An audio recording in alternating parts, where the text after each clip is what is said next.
पर बहुत बहुत स्वागत है दोस्तों। आज हम बात करेंगे 21 जुलाई 2022 के करंट अफेयर, महत्वपूर्ण करंट अफेयर की चर्चा हम करने वाले हैं। तो आई होप आप सब मस्त होंगे, फिट एंड फाइन होंगे और अपनी तैयारी को बेहतर ढंग से कर रहे होंगे। तो आप सब रियली अगर देखा जाए तो हम थोड़ा सा डेली क्लासेस बिल्कुल रेगुलर होंगी। तो ये आज की क्लास है, आप रेगुलर प्रयास करेंगे कि रेगुलर हो क्लास, ठीक है। चलो आप सब मस्त होंगे। बिल्कुल आज का एक महत्वपूर्ण सेशन होगा। जो भी महत्वपूर्ण प्रश्न निकल के आए हैं आज के करंट अफेयर में, उनको हम डिस्कस करेंगे। देखो क्वेश्चन ज्यादा से ज्यादा महत्वपूर्ण डिस्कस करेंगे, ठीक है। जो क्वेश्चन बन रहे हैं करंट में, देखो करंट में बहुत सारा मैटर है, लेकिन हमें पढ़ना वही जो हमारे एग्जाम में आए, जो काम का हो हमारे। बाकी हम कितना पढ़ेंगे, बहुत सारा रोज बनता है, सब लोग बहुत पढ़ाते हैं, बहुत ज्यादा पढ़ते हैं, लेकिन उतना पढ़ना जितना आपका काम बन जाए, बस आपको एग्जाम निकालना है, समझ रहे हो। डेली का न्यूज बहुत बनती है, लेकिन आपकी जो एग्जाम में है वही न्यूज पढ़ो, बस काम खत्म। चलो स्टार्ट करते हैं। स्टैटिक प्लस करंट को जोड़ते हुए पढ़ेंगे सारी चीजें, क्लियर है, ठीक है। प्रीवियस प्लस करंट दोनों ऐड करेंगे हम। चलो स्टार्ट करते हैं। अगला, अगर हम बात करें, आज बात करेंगे 21 जुलाई 2022 दैनिक समसामयिक की जो सभी प्रतियोगी परीक्षाओं के लिए अति महत्वपूर्ण प्रश्न है, इस पर चर्चा हम करने वाले हैं, ठीक है। पहले प्रश्न की अगर हम चर्चा करें, प्रतिवर्ष इंडिया इनोवेशन इंडेक्स ये कौन जारी करता है। बहरहाल अब इसकी बात चल रही है, न्यूज में था इसलिए इस क्वेश्चन को हमने ऐड किया इसमें। इंडिया इनोवेशन अभी लॉन्च नहीं हुआ है, जो आपका ये एडिशन है थर्ड वाला, इसका थर्ड एडिशन अभी लॉन्च होगा, अभी लॉन्च नहीं हुआ, इसमें समिट चल रही है, तीसरे एडिशन की अभी समिट चल रही है, ठीक है। अभी लॉन्च नहीं हुआ, तो हमने ये न्यूज में था तो इसलिए हमने कहा कि नहीं, यहाँ से इंडिया इनोवेशन, क्योंकि अभी हाल फिलहाल में अभी ज्यादा दिन हुआ नहीं इसको लॉन्च हुए, तो ये न्यूज में था, तो हमने कहा कि ये क्वेश्चन पूछ सकता है, तो इसलिए हमने इसको ऐड किया इसमें। तो इंडिया इनोवेशन इंडेक्स कौन जारी करता है, महिला आयोग या फिर WHO या फिर नीति आयोग या IMF, कौन जारी करता है। तो इसका राइट आंसर होगा नीति आयोग जारी करता है, नीति आयोग जारी करता है, ठीक है। तो नीति आयोग आप बात करेंगे, नीति आयोग के बारे में तो हम जानेंगे ही, लेकिन सबसे पहले ऑप्शन देख लेते हैं। ऑप्शन की अगर हम बात करें महिला आयोग, तो महिला आयोग की जो हेड है वो कौन बनी है, रेखा शर्मा है, अभी जानते हैं। WHO हेडक्वार्टर जानते हैं, वॉशिंगटन DC है, ठीक है। IMF से सबसे महत्वपूर्ण क्वेश्चन ये बनता है कि IMF की जो है मुद्रा क्या है, SDR है, क्या है इस SDR, इसमें लगभग 7 मुद्राएं शामिल हैं। SDR का मतलब होता है स्पेशल ड्राइंग राइट्स, ठीक है। इसकी मुद्राएं कुछ ज्यादा पूछता है। तो इंडिया इनोवेशन इंडेक्स के बारे में थोड़ा सा जान लेते हैं अगले क्वेश्चन की ओर।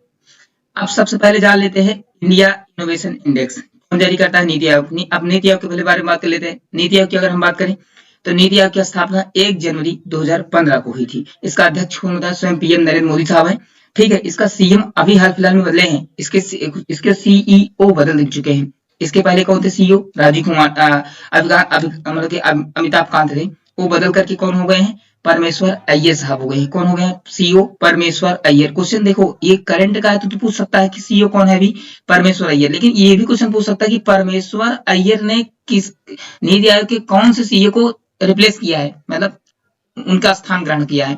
तो इसके पहले सीए कौन थे, अमिताभ कांत थे। ये भी बात याद रखना। देखो थोड़ा पीछे क्वेश्चन एकदम करंट का बिल्कुल भी नहीं पूछता, उससे जुड़ा हुआ पूछ सकता है। क्वेश्चन अगर टफ बनाना होगा तो इसको ना पूछ के, क्योंकि सब रट्टा मार के गए होंगे, लेकिन थोड़ा सा क्या होता है जो पीछे चल जाता है ना उसको ढेर लोग भूल जाते हैं, नजरअंदाज कर देते हैं। तो इसलिए आपको ये भी ध्यान रखना कि पहले CEO इनके स्थान किसका स्थान लिए, परमेश्वर अय्यर, CEO अमिताभ कांत का। उपाध्यक्ष कौन थे भी, राजीव कुमार थे। अब राजीव कुमार का स्थान कौन लिया है, डॉक्टर सुमन बेरी साहब ले गए हैं। कौन लिए हैं, उपाध्यक्ष कौन बन गया है, डॉक्टर सुमन बेरी। तो सुमन बेरी ने किसका स्थान ग्रहण किया है, तो राजीव कुमार का। अब राजीव कुमार को मुख्य इलेक्शन कमीशन आयोग का एक हेड बना दिया गया है, ठीक है। हर बात को याद रखो। अब बात करें, ये तो हर नीति आयोग के बारे में क्लियर हो गई। नीति आयोग के बारे में जितनी स्टैटिक पॉइंट बने सब पढ़ लो आराम से, ताकि क्वेश्चन कहीं से भी आ जाए, बन जाए आराम से। प्रथम संस्करण अगर बात करें, तो जो अभी इंडिया इनोवेशन इंडेक्स जारी हुआ, नीति आयोग ने जारी किया है, ये अभी जो समिट चल रही है, जो भी मीटिंग चल रही है, ये तीसरे एडिशन की है। अब किसकी एडिशन है, मतलब कि तीसरा संस्करण अभी लॉन्च होगा, अभी लॉन्च नहीं हुआ, लॉन्च होगा। तो अब बात आती है कि पहला और दूसरा कब लॉन्च हुआ। नीति आयोग ने इंडिया इनोवेशन इंडेक्स को कब पहले लॉन्च किया, ठीक है। तो प्रथम संस्करण अक्टूबर 2019 में लॉन्च हुआ था, द्वितीय कब लॉन्च हुआ, जनवरी 2021 में लॉन्च हुआ था। तो ये महत्वपूर्ण बात है, आपको प्रथम तो जरूर याद रखना कि कब नीति आयोग ने इंडिया इनोवेशन की प्रथम संस्करण कब लॉन्च किया। स्टैटिक ब्रांच पूछ लेगा, पुराना करंट का है आपका 2019 का। ये मत सोचा करो कि 2020 का या 2019 का करंट अफेयर नहीं आ सकता, 2021-20 का भी आ सकता है। कारण जब स्टैटिक बात अगर जुड़ती है कहीं से ना, तो वहां से जोड़ करके पूछ लेता उठा के, और सब लोग कहते हैं बस 6 महीने का आएगा, 6 महीने का आएगा, साल भर का। करंट भाई कम से कम आपका लगभग अगर बात करें तो 1 साल पुराना तक आता है, कम टच करता है अगर स्टैटिक से जुड़ के आता है तो। ठीक है, हमने भी एग्जाम दिए, एग्जाम दे भी रहे हैं अभी। ठीक है, हम भी जो देख रहे हैं मैटर, हम वही समझ रहे हैं आपको। ठीक है, तो द्वितीय संस्करण जनवरी 2021 से। ठीक है, बात समझ गए। आप थोड़ा सा इससे जो लगे हुए क्वेश्चन है जो एग्जाम में कुछ पूछे जा रहे हैं, इंडेक्स के बारे में अगर हम बात करें, इंडेक्स से बहुत सारे हैं, एक क्लास इंडेक्स पे ही बता देंगे। आपकी संडे को इंडेक्स की क्लास पूरी हो जाएगी। ठीक है, छोटी क्लास होगी लेकिन पूरा पढ़ा देंगे उसमें। तो मानव विकास सूचकांक यानी ह्यूमन डेवलपमेंट इंडेक्स में भारत की रैंकिंग कौन सी रही है? 131 रही है। भुखमरी में यानी, ठीक है, ग्लोबल हंगर इंडेक्स या फिर इसको हम कह सकते हैं विश्व भुखमरी सूचकांक में भारत की रैंकिंग 101 रही है। ठीक है, प्रेस स्वतंत्रता सूचकांक यानी प्रेस फ्रीडम इंडेक्स में भारत की रैंकिंग 150 रही है। हेरेले पासपोर्ट, सॉरी यहाँ गलत हो गया है, पासपोर्ट है। ठीक है, यहाँ पर होना चाहिए पासपोर्ट। ठीक है, पासपोर्ट इंडेक्स में भारत की रैंकिंग कितनी है? 83 है। कितनी है? 83 है। तो बात समझ गए। ये जो महत्वपूर्ण स्टैटिक पॉइंट है, अब यहाँ से क्वेश्चन बनने हैं, यहाँ से आपका आना है, तो इसलिए इसको आपको क्या करना है? बिल्कुल ध्यान में रखना है आपको। बात समझिए। अब यहाँ पर जितनी बातें हैं आपको यहाँ क्लियर होना चाहिए, ये सब सारी चीजें। ठीक है, तो ये आपको अगर इतना क्लियर रहेगा तो आप रेगुलर बेस पे काम कर पाएंगे। ठीक है, तो आपको यही होना चाहिए। ठीक, तो बात समझिए, ये आपका हो गया, ये बातें क्लियर हो गई। अगले क्वेश्चन की ओर बढ़ते हैं। यूं आपसे आपका ये अगर बात करें, ये भी न्यूज में रहा भी, केन बेतवा लिंक परियोजना किस मंत्रालय ने शुरू की है? तो ये क्वेश्चन देखो, कभी भी हम जो न्यूज से बनेगा, आपको क्वेश्चन पढ़ाना महत्वपूर्ण है हमारा। आपके एग्जाम में क्वेश्चन आना चाहिए बस, आपका एग्जाम निकलना चाहिए बस, बात इतनी है। ठीक है, इसका नाम पहले रखा गया था सिलेक्शन वाली क्लास। आज भी ये सिलेक्शन वाली क्लास है, इसको हम और सक्सेस बनाएंगे आप सबके सहयोग से। तो न्यूज में था केन बेतवा लिंक परियोजना। अब केन बेतवा लिंक परियोजना है क्या? किस मंत्रालय ने लॉन्च की? कौन लॉन्च किया? तो अगर हम बात करें केन बेतवा लिंक परियोजना, इसके बारे में तो बात करेंगे ही हम साथ साथ, लेकिन पहले बात करते हैं, क्वेश्चन आपका बना है कि किस मंत्रालय ने शुरू किया है। तो किस मंत्रालय ने शुरू किया है आप देख लेते हैं स्वयं। इसको शुरू करने वाले कौन है? जल शक्ति मंत्रालय। ठीक है, कौन शुरू किया है? किस मंत्रालय ने? जल शक्ति मंत्रालय ने शुरू किया है। अगर हम बात करें यहीं पर, तो जल शक्ति मंत्रालय के मंत्री कौन है? तो गजेंद्र सिंह शेखावत जयपुर से है। ठीक है, विदेश मंत्री अभी जानते हुए जयशंकर साहब है। ठीक है, गृह मंत्री होम मिनिस्टर सहकारिता मंत्रालय और गृह मंत्रालय अमित शाह के पास है। परिवहन मंत्रालय नितिन गडकरी। सड़क एवं परिवहन राजमार्ग मंत्रालय कौन है? नितिन गडकरी साहब है। तो जितने क्वेश्चन समझ सकते हैं, सारे मंत्रालय, सारे टॉपिक, सारे क्वेश्चन जितने बन सके सब बना डालो। ठीक है, इसमें कोई दिक्कत आपको नहीं होनी चाहिए। अगला क्वेश्चन स्टार्ट करते हैं। ठीक है, अगर बात करें हम मंत्री गजेंद्र सिंह शेखावत, जैसे हमने ऑप्शन में बताया। अब बात करते हैं केन जो नदी है, केन नदी बांदा में मिलती है, बांदा चित्रकूट में। ठीक है, उत्तर प्रदेश के बांदा में केन नदी आकर मिलती है, और बेतवा नदी उत्तर प्रदेश के हमीरपुर में मिलती है। और ये गंगा, मतलब ये यमुना की सहायक नदियां हैं दोनों, केन और बेतवा दोनों। अब क्वेश्चन यहाँ से, जैसे जो यूपी वाले बच्चे हैं, वहां पूछ सकता है कि केन, अब क्वेश्चन यहाँ से लेना तो उठा लेगा तुरंत फट्टा से, क्योंकि ये यूपी और मध्य प्रदेश को टच करती हुई पॉइंट है इसका। ठीक है, तो केन नदी चित्रकूट बांदा में मिलती है, बेतवा नदी हमीरपुर उत्तर प्रदेश में मिलती है। ठीक है, तो ये दोनों है उत्तर प्रदेश में ही आके मिलती है। लेकिन जो है इसकी परियोजना की शुरुआत जो है ना, वो कहाँ शुरुआत की गई थी? मध्य प्रदेश में, क्योंकि मध्य प्रदेश में कुछ पॉइंट इसका लगता है, तो वहां से। ठीक है, अब ये अगर मतलब कि केन और बेतवा लिंक पर जो नदी लिंक जोड़ो परियोजना है, लिंक मतलब जोड़ना होता है, परियोजना है, इससे क्या होगा? ये क्यों शुरू की गई? ये इसलिए शुरू की, जो ये बुंदेलखंड वाला क्षेत्र है ना, बुंदेलखंड वाला, झांसी के पास वाला, ये ललितपुर, झांसी और ये सब बुंदेलखंड, तो इसमें जो पानी का अभाव रहता है, तो इस लिंक के द्वारा जो है इस पूरे एरिया को, पूरे बुंदेलखंड को पानी पहुंचाया जाएगा। और जो बगल में पन्ना नेशनल पार्क है मध्य प्रदेश का, तो पन्ना नेशनल पार्क जो मध्य प्रदेश का, इसको भी पानी वहां पर दिया जाएगा। ठीक है, तो ये मेन उद्देश्य इसका केन बेतवा लिंक परियोजना, इन दोनों नदियों को आपस में जोड़ करके, इनकी पानी को जोड़ करके बुंदेलखंड और पन्ना नेशनल पार्क या एरिया को पानी दिया जाएगा। ये शुरू की गई कहाँ योजना? मध्य प्रदेश में। अगर हम मध्य प्रदेश की बात करें, तो मध्य प्रदेश के सीएम कौन है? जानते ही हैं, शिवराज सिंह चौहान है। मध्य प्रदेश की कैपिटल भोपाल है। मध्य प्रदेश में कान्हा, पन्ना, बांधवगढ़, ये सब नेशनल पार्क वहां पर मौजूद है। इसको जानते हैं टाइगर प्रदेश भी कहते हैं, क्योंकि यहाँ सबसे ज्यादा टाइगर पाए जाते हैं। यहाँ सोया प्रदेश, क्योंकि यहाँ सोयाबीन का उत्पादन ज्यादा होता है। इसे हीरा प्रदेश भी कहते हैं, क्योंकि यहाँ पर हीरा की खान है, जानते हो। ठीक है, हीरा की खान है, तो यहाँ पर सबसे ज्यादा हीरा की खुदाई मध्य प्रदेश में होती है पूरे भारत में। ठीक है, और तरासा हीरा सबसे ज्यादा कहा जाता है सूरत में, गुजरात में। तो आपको जितने पॉइंट बता रहे हैं, ये भी आपको लिख लेना है, नोट डाउन कर लेना है, और सारी बातें। अगले क्वेश्चन की ओर बढ़ते हैं। बिल्कुल आपका क्वेश्चन नंबर 3 है। हाल ही में रानिल विक्रमसिंघे को किस देश का नया राष्ट्रपति बनाया गया है? तो जैसा कि अभी आप लोग क्राइसिस जानते हैं, श्रीलंका में क्राइसिस चल रहा है। ठीक है, अभी पिछले कुछ दिनों में चर्चा यही था कि वहां के सीएम मतलब जो वहाँ का राष्ट्रपति थे, राष्ट्रपति भवन में लोग घुस करके, जो भी क्रांतिकारी थे और मतलब घुस करके उनकी मतलब की लोगों ने तोड़ फोड़ किया, वहां स्विमिंग पूल में नहा रहे थे, ये सारी चीजें हुई। तो फाइनल कहीं ना कहीं जा करके क्या हुआ था कि वहां पर सारी चीजों का थोड़ा सा मिसप्रिंट हुआ था, पूरा गड़बड़ हुआ थोड़ा सा। तो फिर जा करके एक कार्यवाहक के रूप में राष्ट्रपति बने, मतलब कार्यवाहक का फाइनल नहीं बने थे, काम कर रहे थे केवल बस। ठीक है, तो काम कर रहे थे। तो वहां पर कौन, रणनील विक्रमसिंघे साहब, सिंघे साहब वहां पर काम कर रहे थे। लेकिन अब फाइनली सिंघे साहब ने जो है वहां पर क्या किया है कि नए राष्ट्रपति के रूप में इनको नियुक्त किया गया है, अपॉइंट कर दिया गया है। तो बात समझ गए, श्रीलंका के नए राष्ट्रपति बने हैं रणनील विक्रमसिंघे। ठीक है, बात समझ गए, इतनी बात क्लियर हो गई। अगर हम बात कर ले यहीं पर जापान, जापान के अभी कुछ दिनों पहले जो है यहाँ के भी कौन पीएम बनाए गए थे, प्रधानमंत्री, नए प्रधानमंत्री बनाए गए थे। उनका नाम क्या था? फूमियो किसुदो। अभी हाल फिलहाल में, अभी ज्यादा दिन नहीं हुआ, मुश्किल से 10-12 दिन हो गया होगा, 15 दिन हो गया होगा, लगभग जापान के ही पूर्व राष्ट्रपति शिंजो आबे साहब को क्या गोली मार करके हत्या कर दी गई थी। तो ये भी बात महत्वपूर्ण थी, इसको भी जान लो, आपको करंट में जुड़ा रहेगा आपका। अब इंग्लैंड में भी बात चल ही रही है, तख्ता पलट हो गया, तो जान लो एक तरीके से अगर देखा जाए तो वहां के बोरिस जॉनसन साहब तुरंत इस्तीफा दे दिए और अपने भारत के ऋषि सुनक जो थे, वो मतलब वो वित्त मंत्री थे, पहले वो इस्तीफा दिए, उसके बाद उस बोरिस जॉनसन ने भी इस्तीफा दे दिया। अब जो है अभी बात चल रही है कि इंग्लैंड के पीएम आगे कौन बनेंगे, तो पीएम जाके वही बनेंगे कौन, ऋषि सुनक साहब, क्योंकि वो चौथे नंबर पर पहुंच चुके हैं, लगभग चौथे पर वो भी वोट क्या हुआ है उनका मत लगभग सभी में भारी पड़ रहा है। उम्मीद क्या पूरा फिक्स है लगभग कि इंग्लैंड में जो है अब भारत का व्यक्ति क्या होगा, प्रधानमंत्री होगा इंग्लैंड में। ठीक है, तो बात समझ गए, भारत के तुम जानते ही हो नरेंद्र मोदी साहब हैं। अब कुछ क्वेश्चन देखते हैं हम श्रीलंका साहब से, ये होगा श्रीलंका से। अब हम बात करते हैं श्रीलंका के विषय में थोड़ा सा। ठीक है, अगर हम बात करें श्रीलंका की कैपिटल, तो श्रीलंका की ऑफिशियल कैपिटल कोलंबो है। इसका मतलब कि ठीक है, ये हो गया। ठीक, और इसको श्री जयवर्धनेपुरम कोट्टे भी आदि है, ये हो गया। श्रीलंका में ही आपका लोटस टावर है। ठीक है, भारत और श्रीलंका के बीच मन्नार की खाड़ी पड़ती है, जो कि आपको तमिलनाडु के पास में जो श्रीलंका है, मन्नार की खाड़ी पड़ती है। ठीक है, बात समझिए, इतनी बात थी आपकी श्रीलंका के पास से। अगला क्वेश्चन ये आपको होगा। ठीक है, श्रीलंका कोलंबो हो गया, आपका लोटस टावर हो गया। अगर हम बात करें भारत और श्रीलंका के बीच मन्नार की खाड़ी पड़ती है, बात समझ गए। अगला क्वेश्चन की ओर हम बढ़ते हैं, यूं चौथा क्वेश्चन अगर बात करें तो हाल ही में एशियाई अंडर 2020 कुश्ती प्रतियोगिता में भारत ने कितने स्वर्ण पदक जीते हैं? स्वर्ण पदक कुश्ती अंडर, ये आपका कहाँ हो रहा है, इस पे हम सारी बातें बात करने वाले हैं, इसमें पूरा का पूरा बात करने वाले हैं, बात समझ गए। ठीक है, तो एशियाई अंडर 2020 कुश्ती प्रतियोगिता में भारत ने कितने पदक जीते हैं? तो आप देख लीजिए, 4 पदक जीते हैं, 4 गोल्ड जीते हैं। कितने जीते हैं? 4 गोल्ड जीते हैं। क्वेश्चन इससे आता है। बात करें एशियाई अंडर 2020 कुश्ती प्रतियोगिता कहाँ हुई है, तो ये हुई है बहरीन में। कहाँ हुई है?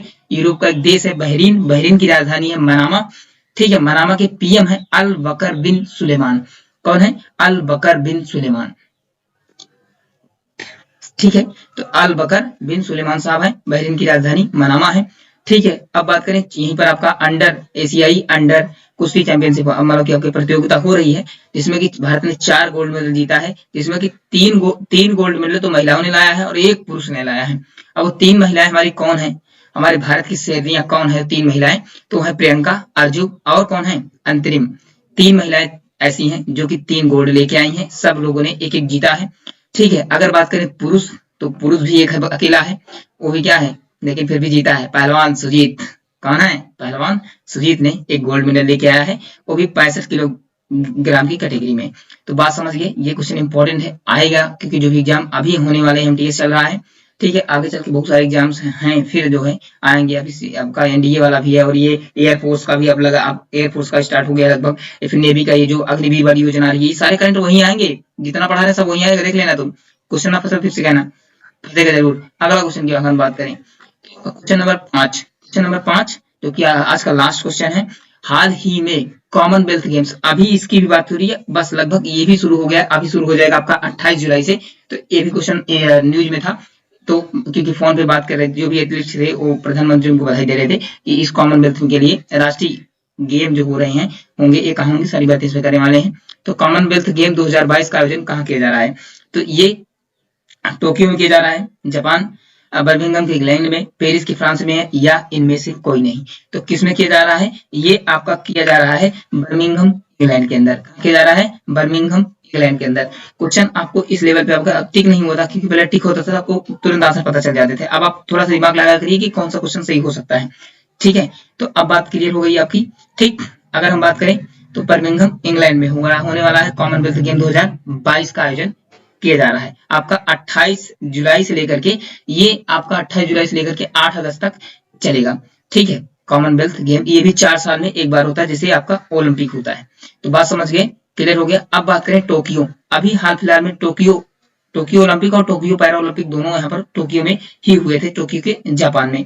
बात समझ गए। तो अब बात करें यहाँ पर टोक्यो के जापान में तभी ओलंपिक हुआ था। तो भारत ने इसमें अगर बात करें टोक्यो ओलंपिक में, तो भारत ने 7 मेडल जीते थे, जिसमें कि आपका क्या था, आपका लगभग इसमें 4 ब्रॉन्ज था, मतलब 4 आपका क्या था, रजत पदक था, 4 आपका कांस्य पदक था, 3 आपके सिल्वर थे और 1 गोल्ड नीरज चोपड़ा ने 7 अगस्त को जीता था। इसीलिए 7 अगस्त को क्या जो बनाया गया, मनाया जाने लगा, भाला फेंक दिवस मनाया जाने लगा 7 अगस्त को। तो इतनी बात आपको क्लियर हो गई होगी। ये रहा टोक्यो पैरालंपिक की बात करें तो टोक्यो पैरालंपिक में 19 मेडल जीते थे, जिसमें कि कई सारे आपके गोल्ड थे, कई सारे मेडल रजत पदक थी, ये थे। ठीक है, तो आपका टोक्यो पैरालंपिक और टोक्यो ओलंपिक ये आपका जापान के अंदर हुआ था। अब बात करें अगर आपका ये जो ओलंपिक है ना, ओलंपिक 2000 अब किस में होगा, तो ओलंपिक अब 2020 वाला था, तो 4 साल बाद में 2024 वाला ओलंपिक, अगला ओलंपिक कहाँ होगा, 33, क्योंकि 32वें नंबर का था, अब 33वें नंबर का ओलंपिक कहाँ होगा, ये आपको होगा पेरिस फ्रांस के अंदर। कहाँ होगा, पेरिस, और पेरिस के फ्रांस में, इसकी कैपिटल है, फ्रांस की कैपिटल है पेरिस, यहाँ पर होगा। तो इतनी बात क्लियर हो गई आपको। अब जानते हैं कि कॉमनवेल्थ गेम्स कहाँ हो रहे हैं, इसके बारे में, इंग्लैंड के बारे में थोड़ा सा जान लेते हैं। ठीक है, अगर हम बात करें कॉमनवेल्थ गेम राष्ट्रीय खेल जो होने वाले हैं, ये पहला संस्करण कहाँ हुआ था, अगर हम बात करें तो पहला संस्करण का पहला स्टार्ट कहाँ से हुआ था, तो ये 1930 में स्टार्ट हुआ था। कब हुआ था, 1930 ईस्वी में स्टार्ट हुआ था। कनाडा के हैमिल्टन में पहली बार खेला गया था ये प्रथम संस्करण। और अभी जो चलने का जो स्टार्ट हो रहा है, 28 जुलाई से स्टार्ट हुआ, 8 अगस्त 2022 तक चलेगा। भारत की ओर से 215 खिलाड़ी इसमें जा रहे हैं, जिसमें कि नीरज चोपड़ा, पीवी सिंधु वगैरह सब जा रही हैं इसमें खेलने। बात समझ गए। अब जो मेडल आएंगे जो आएंगे, इसमें हम आगे जो भी जैसे होगा उस पर हम बात करेंगे। अगर हम बात करें यहाँ पर जो आप सन देख रहे हैं ना, कितना, 1930, तो 1930 में क्या हुआ था, दांडी यात्रा गांधी जी ने शुरू की थी, जानते हो। ठीक है, तो ये अब क्या था, 12 मार्च से लेकर के 6 अप्रैल तक आपकी ये इतने दिन की यात्रा, नमक का तोड़ दांडी यात्रा चालू की गई थी। तब देखो सन आ रहा है तो हम बात जहां से कर सकते हैं, जहां से हमको क्वेश्चन बन सकता है उतना बना लेंगे। यही है स्टैटिक पढ़ने का पॉइंट, और यही है करंट अफेयर का पढ़ने। आप लिंक करके चीजों को पढ़ें, ज्योग्राफी, हिस्ट्री, साइंस, मतलब सब कुछ जोड़ करके पढ़ेंगे तो आपको सारी चीजें आसान हो जाएंगी। अगर आप ज्यादा से ज्यादा लिंक करके पढ़ेंगे तो आपको कम से कम रिवीजन रहेगा, तो आप क्वेश्चन कर सकते हैं। और यहाँ करंट अफेयर से सारा मैटर पूरा लिंक करके पढ़ लो, और अपने मैथ, इंग्लिश और रीजनिंग पर ज्यादा ध्यान दो, ताकि सिलेक्शन यहीं से होना है। बाकी बहुत सारे करंट, अब तुम 4 घंटा अगर यही करंट अफेयर में लगाओगे तो बाकी अदर सब्जेक्ट कब पढ़ोगे। ठीक है, तो इसलिए आप करंट उतना पढ़िए, एकदम बिल्कुल कंप्लीट पढ़िए, उतने में आपका काम बन जाए। अगर 15 घंटा आप यहीं गुजार देंगे, 4 घंटा, 2 घंटा यहीं गुजार देंगे अगर, तो फिर मतलब क्या है, फिर आप मैथ और इंग्लिश कैसे कंप्लीट करेंगे। इसलिए ज्यादा से ज्यादा कम टाइम में ज्यादा से ज्यादा, इसलिए हम आपको सिलेक्टेड क्वेश्चन लेके आ रहे हैं जो कि एग्जाम में हूँ। अब ये मत आप देखिएगा कि ये 2000 मतलब कि अभी थोड़ा 2 महीने पहले का है करंट अफेयर, ये नहीं। तो क्वेश्चन जो बन आ सकेगा हम सब पढ़ा देंगे, वो चाहे पुराना हो चाहे नया, क्योंकि हमेशा एकदम करंट का नहीं आता, थोड़ा सा 1 महीने पहले का आता है, बाद का आता है। तो इसलिए क्वेश्चन जितना बता दिया जाए कि ये चीज क्वेश्चन यहाँ से आना है भैया, मेरी बात मानोगे तो पढ़ लोगे। अगर ना फंसे तो फिर कहना कि हाँ आप जो पढ़ाते हैं बिल्कुल नहीं फंसता। तो ये बात जरूर है। आज का क्वेश्चन लिख जाइए और इसका आंसर कमेंट सेक्शन में जरूर दिया करो। कमेंट सेक्शन में पूरा जितना इसके बारे में जानते हो सब पूरा लिख दिया करो, भर दिया करो तरफ से। ठीक है, सेशन को लाइक करा करो और कमेंट किया करो। ठीक है, और दोस्तों के साथ शेयर किया करो। बस तुम चैनल सब्सक्राइब करो चाहे मत सब्सक्राइब करो, वो तुम्हारी जिम्मेदारी है। ठीक है, आप करेंगे, निश्चित रूप से करेंगे, लेकिन कमेंट जरूर करना है। कमेंट लाइक भी नहीं करना, न मत करो, लेकिन शेयर और कमेंट 2 काम जरूर करके जाना है, ताकि और दोस्तों का भी फायदा हो सके और आपको ज्यादा से ज्यादा बातें याद हो सके। टोक्यो ओलंपिक ठीक है, यहाँ पर टोक्यो होना चाहिए। ठीक है, टोक्यो ओलंपिक 2022 का आयोजन कहाँ किया गया था? अब इसका आंसर अभी तो हमने बता भी दिया, सारा बता दिया, लेकिन इसको डिटेल में आंसर करना है पूरा। इसमें कितने टोक्यो ओलंपिक में कितने मेडल आए, कौन कौन मेडल जीता, कौन गोल्ड जीता, कौन कितने लोग क्या जीते, किस नंबर पे रहा, ये सारी बातें इसको डिटेल में देना है। नहीं तो इसका आंसर हम कर देंगे, लेकिन आपको कमेंट सेक्शन में जितनी बातें आप जानते हैं या नहीं जानते तो इसको अपन गूगल से डाल करके सर्च करके जो भी लिख के रखे हैं सही से भी इसको कमेंट सेक्शन में लिखना ही लिखना है। इससे आपको लिखेंगे तो आपको याद हो जाएगा सारी बातें। तो इसका कमेंट सेक्शन में आंसर जरूर देना है। जितने लोग देखें प्रयास उनसे यही है कि आप सभी आंसर देंगे। तो बात समझिए, आज का सेशन हुआ कंप्लीट।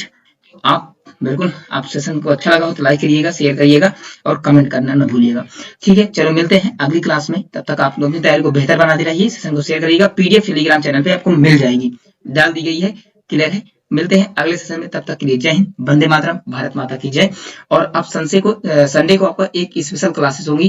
जैसे आपका किसी दिन आपका पूरा ये कंप्लीट का खेल का हो गया, किसी दिन राष्ट्रीय उद्यान का हो गया, कभी दिन राज्यपाल का हो गया, ऐसे क्वेश्चन टॉपिक वाइज संडे को अलग से होगा, टॉपिक होगा। और करंट तो चलता रहेगा, रेगुलर चलेंगे अब। ठीक है, तो आप सब मस्त रहिए, पढ़ते रहिए, आगे बढ़ते रहिए, हमसे आपसे यही उम्मीद है। जय हिंद, वंदे मातरम, भारत माता की जय।